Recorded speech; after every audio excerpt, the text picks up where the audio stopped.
chatting with Peter Dreams. You're playing here tonight in Calgary at Dickens with MOONRIIVR. How are you, man? Good. It's great to be back. I'm so happy. I was going to say, like, you're doing the run of shows here in Alberta, with MOONRIIVR, but we just saw you a few months back with July Talk. How's it been since then? It's been great. Yeah, we've been in the studio and, doing all kinds of different projects, but it's so nice to be back. I don't know, with the Peter Dreams project, I just love coming and playing in Alberta. We were going to go play in Edmonton on Monday, and so we were like, we should add a Calgary and Edmonton show on the Peter Dreams side. So MOONRIIVR's coming out. It's going to be a great show tonight at Dickens. Yeah.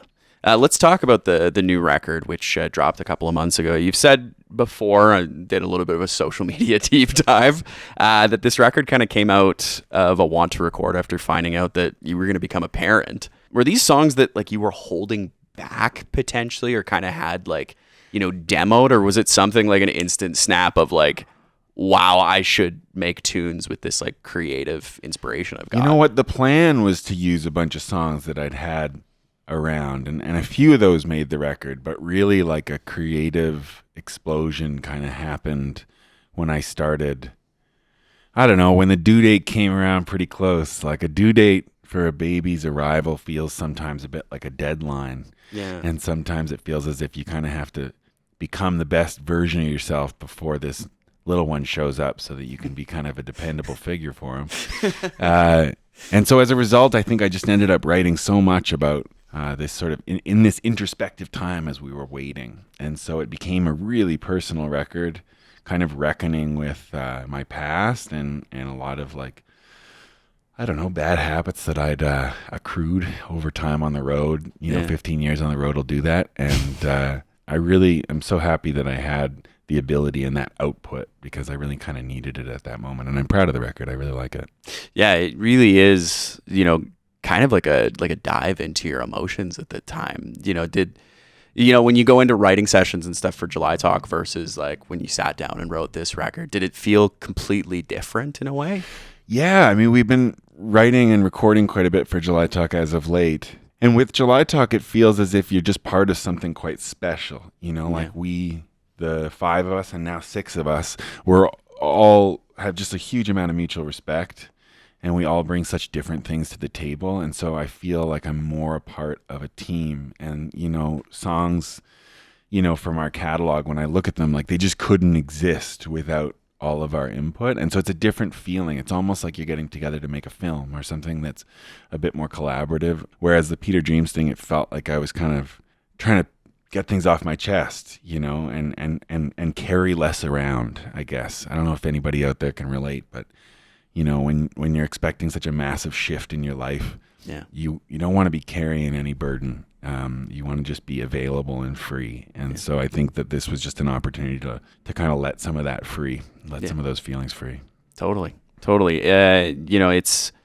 It's interesting when I saw you at the Block Heater, when you played it with the solo project, I had it in my head going into the show that I was going to hear something, July Talk-esque, and it ended up being, a little bit of a different vibe, right? Is it cool for you to explore a little bit of a different side of like your musical talent with like a project like this? It's so hard to know because I don't have a lot of perspective. Like there are songs on the record that kind of do feel like they could be July Talk, but on the other hand, I mean, I don't know. I grew up on like, lots of like those 90s Dylan records and Leonard Cohen. And I think, when July Talk started, we were full of piss and vinegar and we were a rock and roll band and we just really wanted to like go pedal to the metal.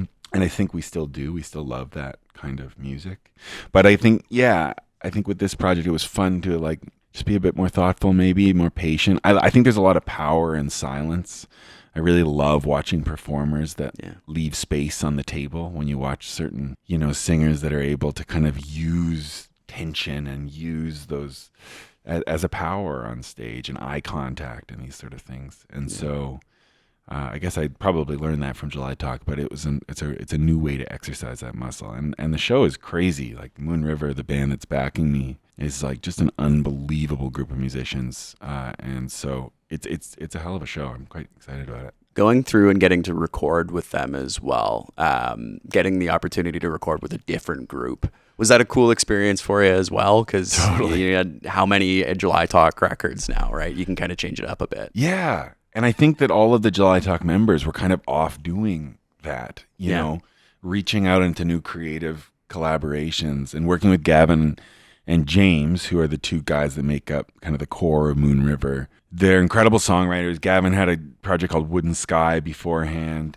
Champagne James Robertson is the guitar player's name, and he's just like a world-renowned guitar player. He's unbelievable. He plays his guitar more like a lyrical instrument, like he's sort of like searching for melodies from within. It's really quite something to both be in the studio with them, which is kind of their playground, and then being on stage. Yeah, I think it just makes me a better artist to work with more people. And now that we're going back to July Talk, it suddenly feels like I have new things to offer, and everybody else is coming back. And, Danny just made a record he's about to put out that's mind-blowing record. And he's coming in with a totally different energy, like commenting on lyrics and like everybody's been doing. Ian's coming from a production standpoint. It's really been cool. And I think it's going to make the next July Talk record something truly special as well. Yeah. It kind of breaks you out of like your mold that you kind of fall into with like, a group work like that, right? Like it's quite cool. And I think like when you look at your favorite musicians, like they're those that can bend and change, like Jack White or Dan Beckner from like Wolf Parade and Divine Fits and Handsome Furs. And, I just think it's really cool when artists try on different outfits, like I don't really want to hear some band get back in the studio begrudgingly after, without having anything new to say, and I think it was a really healthy little break as we, welcomed a baby and, tried some new things. That was my next question. Is it cool to have the little one out when you go on tour and have him around? What is that like? I mean, Alberta is so special for that. I don't know if you grew up here, but it's so important to me that my kid has a relationship with Alberta. Yeah. And like my family's still here in Edmonton. And so coming out here and just being by the river and I don't know, just having such a relationship to like vast space. Ontario can be quite crowded. Yeah, because you guys are in Toronto, or we're in Toronto, which is an incredible city, but it's folks around here know that it's like it is more dense. It's got that kind of Chicago dense energy, and I think just being under the skies here and everything, it's so special to bring your kid where you're from. And so yeah, we're out here for a few weeks and get awesome to just like be with family, and it's I cannot explain how much it means to me to be around where I'm from, with my kid. I'm sure folks can relate to that. Especially, I mean, you get to go and, play, of course, Calgary, but you get the hometown show too, which you get to see friends from growing up and all that sort of stuff, right? 100%. And they have kids now, and we've all lived like such different lives, like I've been on the road and others have had all kinds of different walks of life, and it's cool to kind of reconvene and touch base. And I think here in Alberta there is like a bit of an outsider approach to life. Like you kind of do your own thing. Yeah. You don't want anybody getting in your way. And I think I really am so proud of being from here, and so being here with your kid is just it's been a hell of an experience. I'm very grateful for it. If you go back to 13, 14-year-old Peter, and you kind of said like, at this time in your life you're going to be coming back to play more shows in Edmonton with your child by your side and stuff, like would that have been the dream? I think so. I mean, I'm very grateful to have a lot of creative outlets in my life. I've been able to do some film work, some acting work, some all kinds of different directing for other artists, this kind of stuff. And I think, especially right now when it feels as if the world around us is so chaotic and the news is just terrifying to read each day, there's something that instead of, lengthy US tours like we used to do, or going to Europe all the time, or all these things, right now I'm just like really enjoying just kind of sharing ideas in a somewhat humble way. Yeah. And if I'm able to kind of make ends meet by just playing the odd show and like sharing ideas and cultivating some like kind of community projects, then like that's what I'm gonna do. I feel so lucky to be doing it. So I don't know, my teenage self, I think, would be proud that I want to keep this kind of relationship and this door open with this part of the world. I think it's so special, and I'm grateful to come play music here. You were talking about your creative outlets, and of course you were in Sinners. Yeah. What was that experience like, getting to be part of that movie and work on that character? Oh my God, it was a I mean, it was a small part of a giant project, and one that feels like, I don't know, a seminal moment in like, Black American culture. Like, just to be able to be there and witness Ryan Coogler as the director, and he made Black Panther and the Creed series, as well as this incredible movie called Fruitvale Station. But it was very clear, I think, to everyone on set that this was kind of his baby.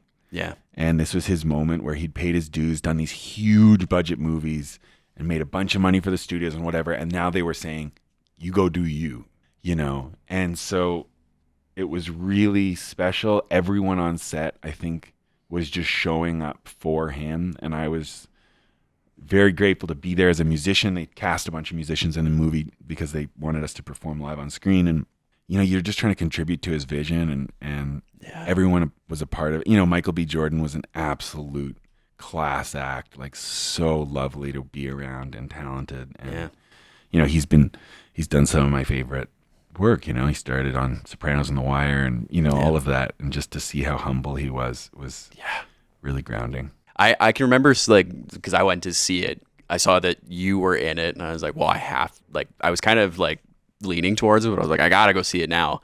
And I can remember seeing you kind of get introduced in the movie and thinking like, man, he is doing a wonderful job of like playing up this like dark character. It was really cool. How do you get in a headspace for something like that?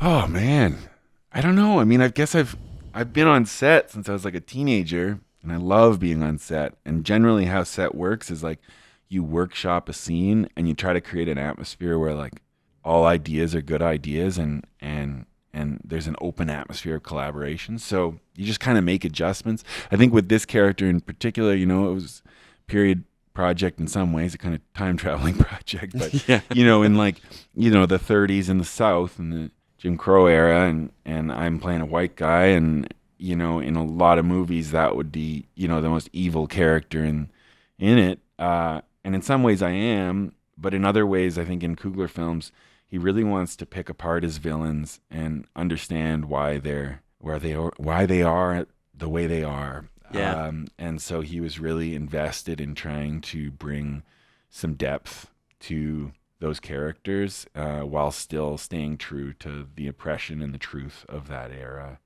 I don't know. It was all done extremely effortlessly and authentically, and I was just along for the ride and enjoying it. I do have a funny story though that I'll share. Is we were on set for the farmhouse scene, and it was one of my first days on set.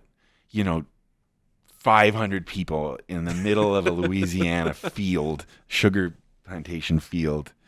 And I'm in my, little tent area waiting for them to call for me. And suddenly someone comes through the door and says, Ryan wants to see you right now, like at Video Village, like now. Oh, okay. So I go there. And it turned out that this guy, Nathaniel Arcand, I think is his name. Okay. He's the guy playing the Choctaw guy that comes to the door to warn Joan. And he goes, he's from Edmonton. What? He's a Cree guy from Edmonton. What? Like, and it was just this like crazy feeling of like a couple Edmonton, Alberta people on this like set on, this unbelievable experience. We were talking about the Oilers and like, about growing up in Alberta and stuff. So it was a pretty crazy experience just to like, meet someone that way. And he was a brilliant actor. I love his scenes so much. But, it was a pretty wild moment. Yeah, you never thought you'd be talking Oilers in the middle of Louisiana, right? Like nobody cares about hockey down there. Yeah.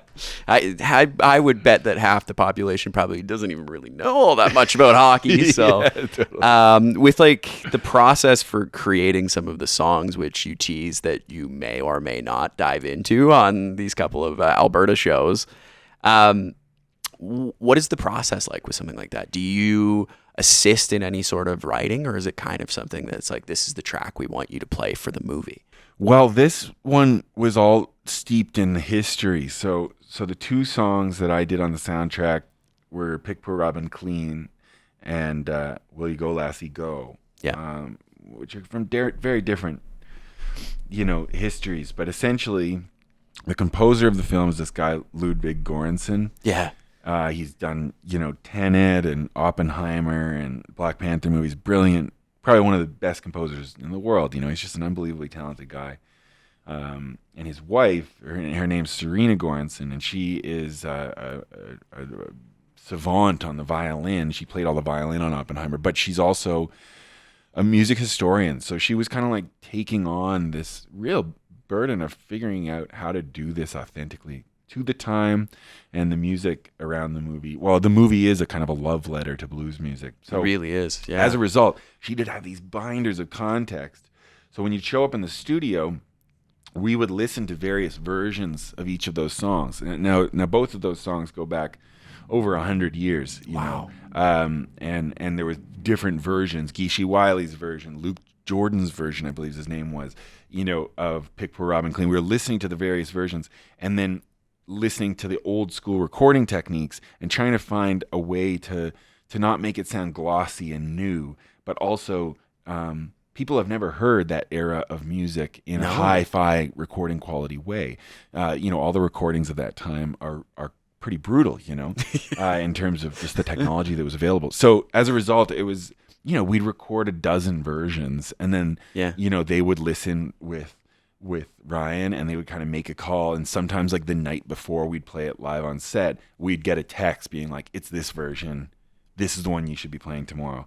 And I'd be like madly trying to like relearn what we did on that one time. And then we'd play it live on set. And on set, I had like a little earpiece giving me a click track.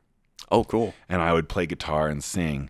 And then the other folks would sing. And then, you know, they were able to kind of have the same length each time. But it was incredible. And I felt lucky to be playing music, I think, because I just was able to contribute something that I had some experience doing and try to make the character authentic at the same time. So it was pretty special. The character was incredible. Like going through and watching it, I'm like, this is one of my favorite movie villains in a way. Like it really was cool to see you in that light, you know, and cool to see you in that movie. Thanks, man. It was an incredible experience. And obviously also there's just an immense amount of responsibility to kind of take on, you know, when it is such a story coming from the culture in the States, you know, like Black American culture. And, you know, I think that coming at it as one of the few white characters, you know, and just recognizing that your place in that and stuff was a hell of a moment as well. And so I felt grateful that there was support in doing so. Yeah. No kidding, man. Well, thank you for, you know, telling me some stories about Sinners. It's so cool to hear a little bit behind the scenes, and good luck tonight. You're playing at Dickens. What time do you go on tonight? I think it's 8 and 9. I think show's 8. So yeah, come out. It's going to be super special. I know everybody's probably beat from the Stampede, but I'm ready. You know, your hangover is ready for you. The beers are poured. This is how to get out of it, right? Exactly. You know? Okay, man. Good luck tonight. All right. Cheers. Thanks so much.